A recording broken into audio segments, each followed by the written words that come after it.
Hello and welcome to another gameplay review on the Virkayu gameplay channel, and in this one we have, once again, SHACO, except this time with an absolutely exquisite splash shot and skin. I don't know, you all know I hate the champion, but this is a good skin.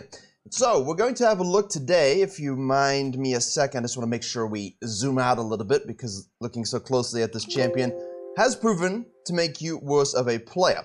There we go. So, Rank 1 career, SHACO player. Grandmaster around 500 LP. Officially on the sites, obviously, doesn't always list the true rank 1. You know, someone with, who's master tier but's played more games could be rank 1. But this guy has by far the highest rank with some of the most highest games played. The clear we looked at in the first edition of the SHACO gameplays this season, that actually is pretty much absolutely standard at this point. You put some boxes on the Raptors, you put some boxes on the red, you get a little bit of a juicy leash, and then you can smite the raptor and move on down to Krugs, which means level 3, as the runes are on your screen now, as bottom lane is about to ding level 2, around the 2-minute 20 mark. That's huge. And SHACO, in this game, it's going to be absolutely hilarious. It's going to be LPL fun, because that's the name of the Elise, but there's a lot of skirmishing, there's a lot of fighting. Actually, doesn't even need to smite the raptor, although that was something some people were doing. You just smite the Krugs now. Yeah, it's a really back and forth game until, a drastic team fight happens. And the SHACO both makes great plays and makes some mistakes. Now here you've got a hyper-aggressive early game jungler as well, especially in career. Elises will try and match their cadence. And you see, the thing is, when you are a SHACO player and you have a ganking jungler against you, or someone who, desires impact as well, they're going to feel really compelled to try and match your cheese tempo. Let's just call it. Now here we already have an all-in from the Alistar. The flash isn't going to help him whatsoever. He probably should have just accepted his fate. Engage bottom lanes are really nice for SHACO players. If you have a Leona versus an Alistar, and they're sort of focusing very heavily on that level 2 power spike to get an all-in, to win some trades, to maybe even go for kill, 100% try and capitalize on that, especially if they leash you. The Elise here does a full blue side. Excellent ward by the mid lane Silas. It is a set, however. We go in for this. The Elise flashes, Cancun's the box. However, doesn't really matter, because Set is a champion that exists. Elise has some unholy damage. Nice auto attack into human form. Moves back out. Minions tank the wave. Alistar roams from base. This is a great example of SHACO, what you should be looking to do, transitioning those ganks early. And 2, what you should be looking to do as an enemy of a SHACO to try and set up those counter ganks. This was a little bit overly ambitious by the SHACO, but well played by the enemy team, and that's why you don't see SHACO nearly as much in high elo in certain regions. But EU West, we have more than enough SHACO players. Elise takes the crab, and everyone recognizes this and collapses. Now, a lot of you are going to say, but my team. But your team what? But your team what? I understand that your team might not rotate here, so what would you do if your team did not rotate here? If that crab is available, you can yoink it. Unfortunately, if the enemy bot lane takes it, which they do in higher elos, it's not available. So we can just simply take our blue side. You can look for a gank here if this is pushing. You can repeat gank this. You can sequence down, gank this again. Don't die for crab. We're not Blabber. We're not C9. We're not LCS. But if your team does rotate, please collapse and kill. I've actually seen a lot in Silver coaching even recently that people are rotating. Bone damage, tick, oh, perfection. It's like the fadeaway, it's the Iron Man walk away from the explosion, kaboom. It feels good. I'm not gonna lie. It feels good if you nail your champions clear. Don't nail your champion, unless it's to the wall because it's SHACO. And you walk away and it just ticks down perfectly. This is interesting because the Aurelia is moving mid as well. The SHACO capitalizes on the fact that he's forced into the choke point. Silas dodges the true damage component of Set's W, and he dies. And that's it. That's it. This is it. Even if the mid lane, even if the top lane doesn't gank there for SHACO, this is what we're looking for. Repeat ganks, pressure. We saw the Elise, which means we need to be a little bit cautious, but tier 2 Raptor cams, we can snipe those. We see bottom lane. ADC for support. Oh, wait. I actually skipped ahead there. I saw something. Okay. So, she dies, right? And very briefly, there, did you see that? It caught my eye. Very briefly, the Elise gets caught in vision here. which means we see her. So the SHACO, he's already rotating down because he knows he wants to clean up the Aphelios. Elise is waiting in the bush, but this is a really bad position for her to be in. She did not respect the Fog of War pathing. SHACO comes in, uses his smite for HP. Boxes are doing box stuff. The Aphelios gets another kill, and now it's basically cheese design versus 200 year design, and we all know how that goes. 200 years beats all. Take the control ward, look at the map, see if mid's rotating. He is not. It's not a Fizz, it's not a Zed. It's not a Kiana. Next patch is gonna be fun. Very, very fun. The Zed clear concerns me a little bit.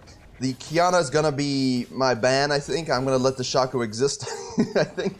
I don't ban SHACO because I think he's broken. I don't like the fact that he contorts the entire world around him in certain elos. At least walking straight into the river for the mid lane gank. Alistar's here as well. She catches him with a cocoon. He can Q out to safety, puts the box for protection. Leona goes onto the Elise now. It's a 3v1 onto the Silas. They all turn to focus the same target. Ignite should tick him down. The Twitch has rotated. Now it's a 3v1 on the Leona. Control wards are plenty. SHACO's too low for this. We should try and retreat. A box is placed to fear them. Alistar knocks it away. They repel to the plant, and they all escape. Shoutcasting one. Yeah, that was fun. So you see what I'm saying? This game's hyperactive. The Elise is trying to make sure that the SHACO does not have higher ganking tempo than her. She's trying to make sure that her kit, because she can obliterate SHACOs, is being used appropriately. Forgoing some farm, forgoing some experience boosting. He's level 5 though.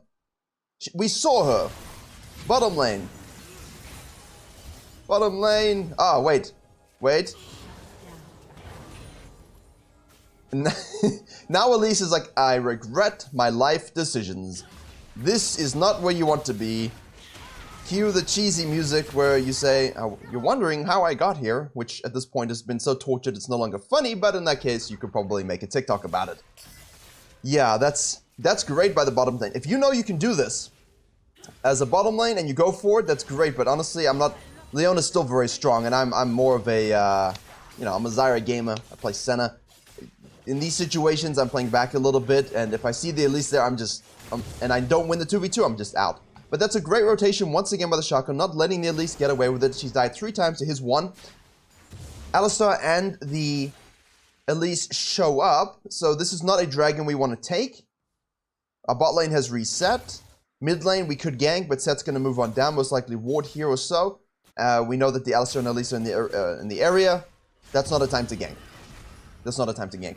Your Krugs have spawned. Let's actually see. Let's have a look here. Where is the vision? Actually, no. He is not warded. At all. I wasn't paying attention to this, but yeah. We don't see that in-game, so it's like it's not something you really can permanently track. You just have to kind of judge it from what you see on the map. The Goon Squad. Hello! But straight across the map into the Raptors. And we know that the Elise was blue side. She would see this. She could have looked for some kind of sneaky dragon, but obviously with the crab being down. So she knows that he's going to take her Raptors. Again, the Raptor video. That was not the Chains of Destiny. Right. Ult the Elise, repels, box play. She gets out of really as he only hits the Yasuo. She's actually melted. The Silas is also going to die, and the SHACO is saying, what the hell? I just wanted the Raptors. What are you people doing? What are you? Oh, hello, that's not what we want. Hey, we'll take the boxes, but no, we'll just, oh, no. No. No. I think the best escape route here is just to hit on over the Krugs and maybe just go back in this bush. Because the Elise, if she thinks you've gone to this or to this, if you're not doing the Krugs, they might not think you're there. I don't know. Maybe that's just a safer move, but yeah, that was messy. So as I said, it's a messy game, but it's kind of fun. Like, to play this game, I would have definitely enjoyed it. And SHACO loves chaos. Loves chaos. And rank 1 SHACOs, this is not like your sort of pristine game as we get hit by a plant on the blue buff. I think this is good. I like this. We put the box. If I'm Zyra, I put a plant. If I'm Maokai, I put a sapling. They just hit they know I'm in the area. I don't know if they're trying to goon squad me or steal it. So you can just go to your Raptors, Wolves. That is a camp that exists. Again, the Raptor video I just put out on the main channel. I talk about this counter jungling he just did here, why it's so good, why this camp is so valuable in terms of vision, counter jungling, etc. You saw this. He just moved in, took it, and got out. Unfortunately, everyone decided to go perma-fisting and missing all their stuns and die. But we cannot control that. So they rotated to our crab. You see the pings here? Look at this on the minimap. You see the pings? They're tracking that the SHACO must have gone down. Vision control is not there for us. We don't know exactly where the Elise is, although it's safe to assume she's taking her top side. We saw this, so we know this, but the SHACO doesn't. With the crab up on the bottom side, RNG and bot lane prio, don't do your raptors. I just said they're important, but they're not that important. Move on down, take your crab, snipe the dragon. If you have any information whatsoever that she's topside, whatsoever, or you have this window, do take the dragon. I do like this. Especially with heavy prio, support dead, ADC, you know, on the tower. It's good to sort of offset the fact that your team just gave up the Herald for no reason. Now we can turbo sprint bottom lane. Alistar shows no regard for, well, anything because he's pushing way too far. Yasuo is here ready, kills the rat. Well, the rat gets killed. Okay, wait, hold up. So many things happening. We're gonna rewatch this. Because I actually need a little bit more information. But we have a whole bunch of TPs. Everyone's rotated. Set comes down. He ults. He E's. Aurelia dies as well. SHACO. This is good. We'll talk about this. Watch that box though. Never mind. Doesn't matter. Right, he just grabs himself 3 kills. Okay, there's the box. Okay, so let's have better track of what just happened, because this was an absolute chaos fiesta, high elo goon squad event. So Aurelia's just chilling on the tower, doesn't know where the Yasuo is. We see the Yasuo, so she knows if she's gonna get down here, she has to TP. They fully engage onto the Aphelios. He gets exhausted. The Alistar goes straight ham onto the rat. The backside here is the SHACO, obviously. He's trying to get the Yasuo, but the Alistar hits the knockup so that they kill the rat immediately. Aurelia's TPing in. She's going to hit a nice ult into everything. Sylas gets cut off by the Elise, rotating down to the bottom side. She hits this full ult straight to the backline. SHACO kills the Yasuo. Okay, she dives onto the Aphelios. He turns onto the Alistar because it's the next closest target. Qs to get out of vision, which is brilliant. Very close. Triumph procs to give him HP. He gets rooted by the Aphelios, but he dies thanks to the Aurelia. The Spiderling comes in, but it hits the box instead of hitting, or hits something instead of hitting the SHACO, and that's the rest of the fight. Hey, this is good fighting. Look at him. You see, look at this. Focus on the SHACO. In and out. Using the boxes. Using his 2-shiv poison. Why did I say 2-shiv poison? It is 2-shiv poison. It sounds weird to me. I always just assumed it was 2-shiv, and now I'm saying 2-shiv poison, even in my mind.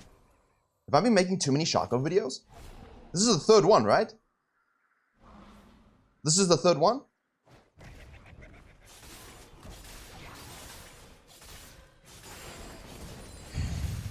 I want to cue the Paul Rudd, look at us.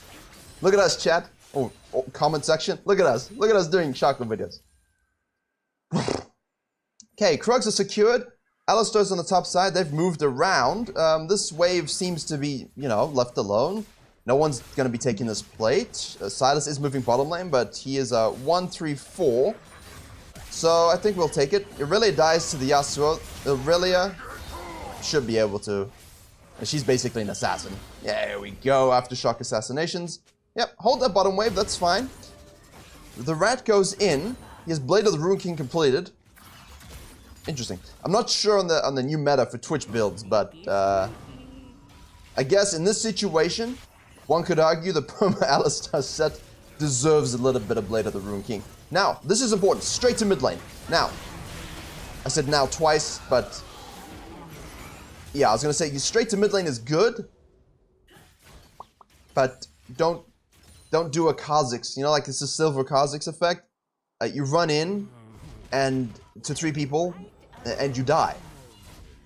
You know, maybe you get a kill, which is great, you know, but you have to ask yourself, if that kill, that 1-for-1, is not worth for my team, why did I do it? Now in this situation, fortunately, it seems like the red team are able to do things. And you know what? How many times have you played a game, and you can be honest about this, and don't BS me, because I know you're going to BS me. How many times do you go make a play like this? You assassinate a prior target, you die 1-for-1, you get them low, and then your team cleans up and you say, at least my team is cleaning up, good job, I made that play happen. And it does happen. For good players, it does happen. But you gotta be careful here again. Oh, the Elise's cocoons. Hey, you're dead. The Elise's cocoons, it's so obnoxious for SHACO. But again, boxes, dead Aphelios. So again, both times he died, but both times he did something that allowed his team to win those fights, and that's absolutely huge.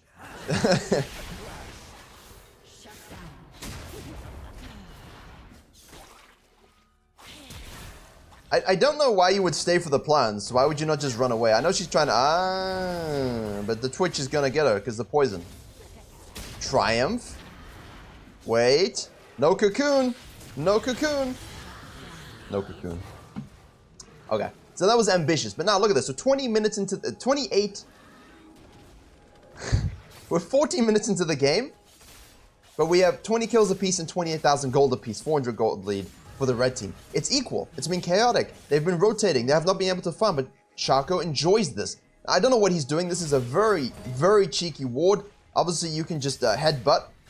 Finish clearing that away. We did put 3 points into the W. Obviously, that helps you clear very nicely, and then you can go into the 2-shift poison, which gives you mega damage, and of course increases the slow when that is off cooldown. Off cooldown, right? That's the word? Yeah, off cooldown. Crab is taken, control warded, please remember this. See, this tonight, I like this. I like this. If you see someone clearing a control ward and your support, or you have 2 in your pocket as a jungler, which is, you know, at this point against a SHACO, Evelyn, or Twitch, please just slap it down. You deny them the gold, and most importantly, you deny them the vision score. So at the end of the game, you can say support difference because you've got, you know, more vision score. That's how it works. Gotta make the rules. Okay, a little bit of downtime until Drake and Herald will be spawning. Obviously, the Herald spawns first, but I think at this point, you're going to just look for, in these games, at 15 minutes. I'm just going to pause it here for a second. Not very long, don't worry. Herald, Drake are spawning. Pick the objective you wish to divert your attention to.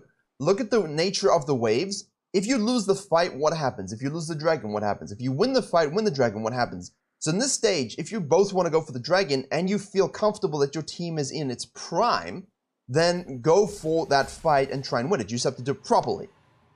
If you feel like you're a bit behind or there's someone giga-fed and you don't have a TP from your laner, they're not rotating like the Aurelia, don't force the fight, just go take the other objective. So they are a little late to this Drake. So what happens is the SHACO just goes backline completely, okay?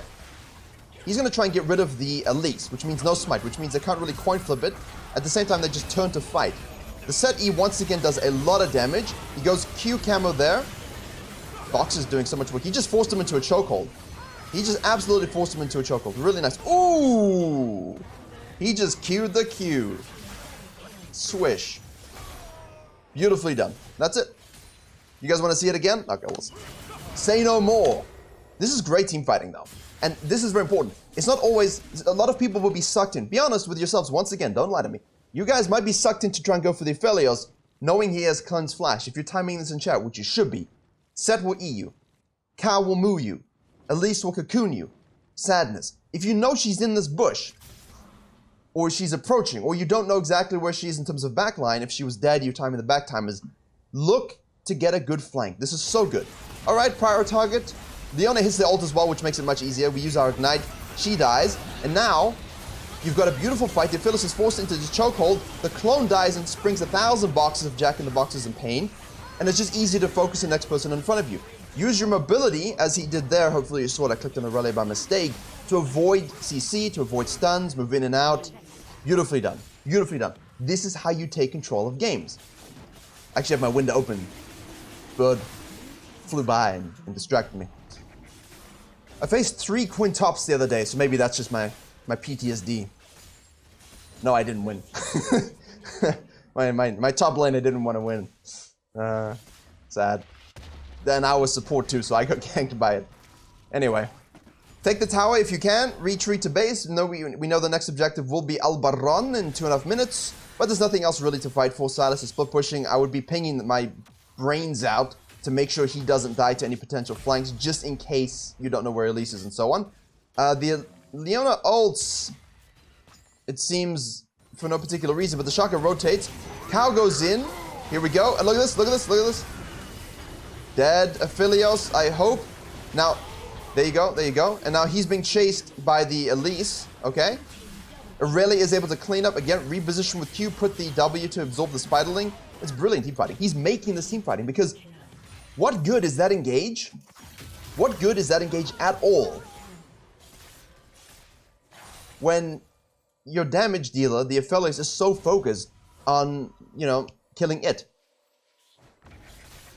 It's not possible. He flashes in for the combo, the Yasuo goes in. If everyone else can just focus on dealing with that, and there's no DPS coming up from the affiliates, and you force the elites to now focus on peeling and chasing you around, which is exactly what SHACOs want to do, then you are simply the better jungler. You are the better team fighter, and that's where SHACO mains struggle, and that's why rank 1 SHACOs across the servers, particularly on one of the most hard, well, this plus what, the super server, the hardest servers in the world, dominate. It's because they have just pristine target selection, and I love watching good team fighting. So Worlds with China and Korea is going to be so interesting to see the way teams team fight, what they focus with, how their drafts combine together. Obviously, you're not going to see SHACO. Please understand this. But at the same time, the trick in solo queue, which a lot of people don't talk about, is we have a TP here. I'll finish that thought once this team fight is over. Herald is activated. Great TP from the Aurelia. They're stuck in the mid lane. That ult does hit. Alright, SHACO does get cocooned, but that's a dead Elise. Aurelia dives the back line. He ults here just to, I don't know, get the team fight's won.